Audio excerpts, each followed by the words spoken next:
Salesforce is one of the biggest software companies on earth. And if you have ever worked in sales, like many of you guys, you've worked in sales, or you know a little bit about sales, or you've worked in support, or if you worked in marketing, you have probably touched their software. It is the system that a lot of companies use to keep track of their customers. One seat, one license. One human, that was the old model.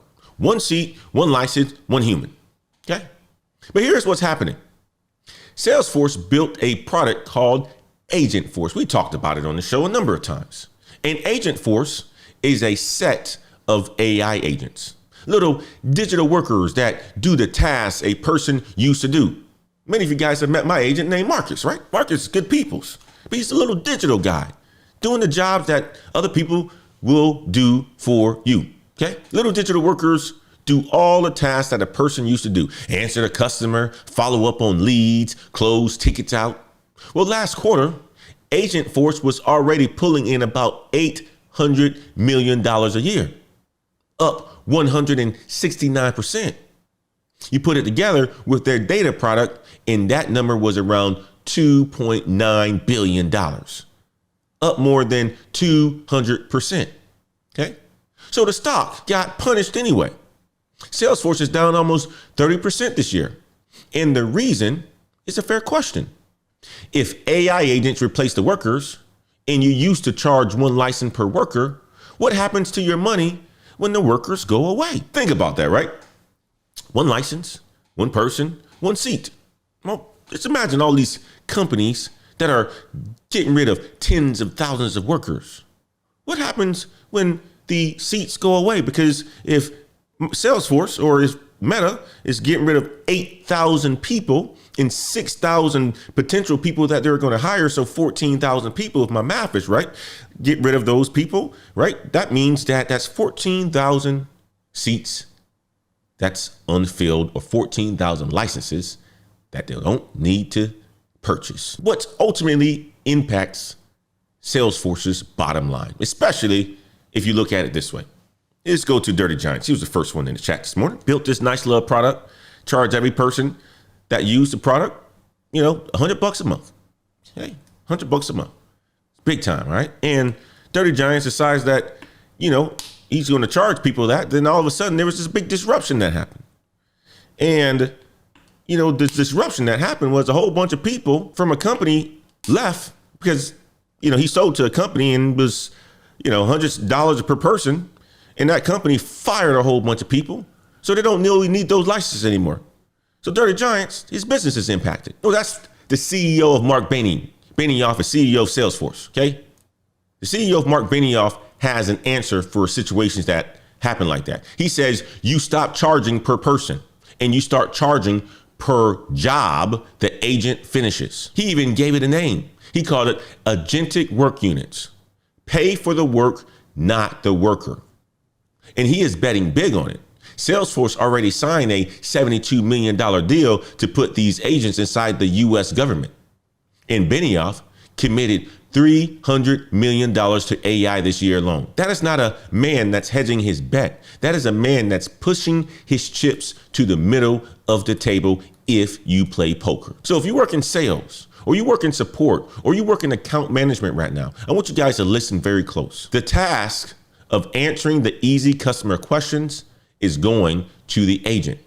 But the humans who design how that agent works, who checks it, who handles the hard customer, it cannot, that human gets more valuable, not less. Now move toward the part of the machine that they cannot do, okay? That's what you need to do. Move towards the part the machine cannot do. So tonight, when Salesforce releases its earnings, that's the test. If that Agentforce number kept climbing, then guess what? The machine is selling. The buyers are real. And every company watching is going to want their own version of these agents inside these businesses completing the task, which and therefore you're going to need a whole bunch more people that's going to go into sales to help to make sure that they set up these agents to complete the task for businesses. because it's no longer paying per person. It's paying for per task or per job that's completed. Interesting, huh? It's paying per outcome. Kind of interesting. I like that. Let's pay per outcome. If I'm able to produce this for you, you pay me what it's worth. Now, let me show you what that looks like from a real CEO's mouth. We're going to go to a video real quick, okay? Let's go to a video real quick on Salesforce Marc Benioff. Check this one out. Software outperforming the broader market this week, the IGV ETF jumping more than 5% since Monday. The group, of course, has been lagging year to date. For more, Sarah Eisen joins us now with the head of one of the biggest companies in the space and in the IGV, Salesforce. The chair, co-founder, and CEO Marc Benioff joins her. Sarah. Hi, Melissa. Good to see you. And Marc Benioff, welcome to the show. Thanks for coming on. Hi, Sarah. How are you? I'm doing well. I know you have some issues. Look, the market's been paying close attention this week to, of course, geopolitics and Iran, but you still have this AI question hanging over the overall market and software. What is the biggest issue that you think the market has wrong right now? Well, Sarah, you saw we had a phenomenal quarter at Salesforce, and we're giving incredibly strong guidance for the year.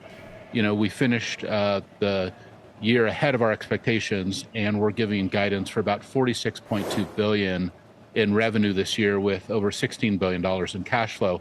To put that in perspective, Sarah, I don't think there's ever been an enterprise software company that has given this level of growth and this level of guidance, both in absolute numbers and also relative numbers. So we're having a great quarter. We just had a great year, and I expect us to have a really strong Q1 as well. We talked about that last week on our call. We gave strong guidance for the first quarter.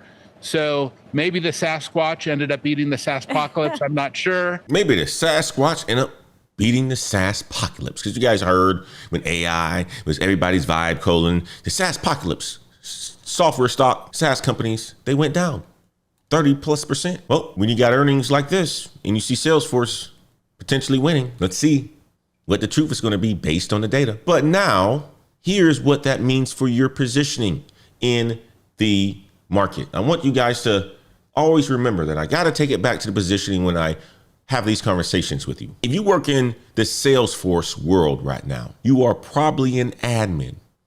You build the flows. You set up the system.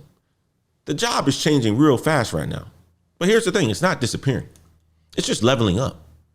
The admin who used to build flows is now being asked to build agents. And the people who can build the agents have a new title. The new title in Salesforce is called Agent Force Architect. That's what it's called. Agent Force Architect. They got a AI CRM consultant. That's another name for it. AI CRM consultant. Accenture has it. Deloitte has it. Cognizant are all hiring for those roles right now. And they are paying $130,000 to $180,000 for a base salary. Check those out. AI CRM, Agent Force Architect. And it's not just Salesforce people. There is a woman named Gianna Zhang. She teaches product at Stanford, and she is a chief product officer. She told Business Insider this week that there is one job every new grad should chase. What is that job, Antoine? Okay. What is that job that Gianna Zhang is talking about? She calls it the AI workflows job. Here's the whole idea. You walk into any company, any department, you find the boring, the repetitive task that eats everybody's day, and you build the agent that does it. Then you prove how much time you saved the whole team. She said one new grad did exactly that at her company, built an agent to be a chief of staff for the sales team. And she called him the most celebrated person at the company. Another company, Box, is hiring for the same thing. They call it an AI business automation engineer. Pays up to $183,000. Ooh, my ladder climber community. What has Mr. Antoine Wade been telling you guys about your agent? Jamie, Cam, Big Suggs, Brandon. What have I been saying about these agents? Been saying these things about agents for a long time. Setting up, learning how to configure them, giving them a mind, giving them a soul, understanding the full configuration of them is the play. So hear me on this. The agent is the threat and the opportunity at the same time. The agent that Salesforce sells to replace a coordinator is the same agent you can learn to build to make yourself the one they cannot replace. Type agent. If your company is already testing AI agents at work, type agent in the chat. Okay? And listen, if everything I just said about agents made your stomach drop or made you feel unsettled, good. That means you're paying attention. But do not just sit there in fear. Do something with it. I built a free guide called the 2026 Career Protection Playbook. It is absolutely free, $0. And it shows you your risk zone for AI automation. It gives you the 5 skills that actually matter in 2026 in a 30-day quick start action plan, in a weekend action plan with 5 specific moves that you can make in 2 days. And when you grab it, you also get the Daily Climb newsletter sent to you at 11:30 a.m. Central, Monday through Friday. Everything that we cover on the show, the data, the stories, the moves, delivered straight into your inbox every single weekday.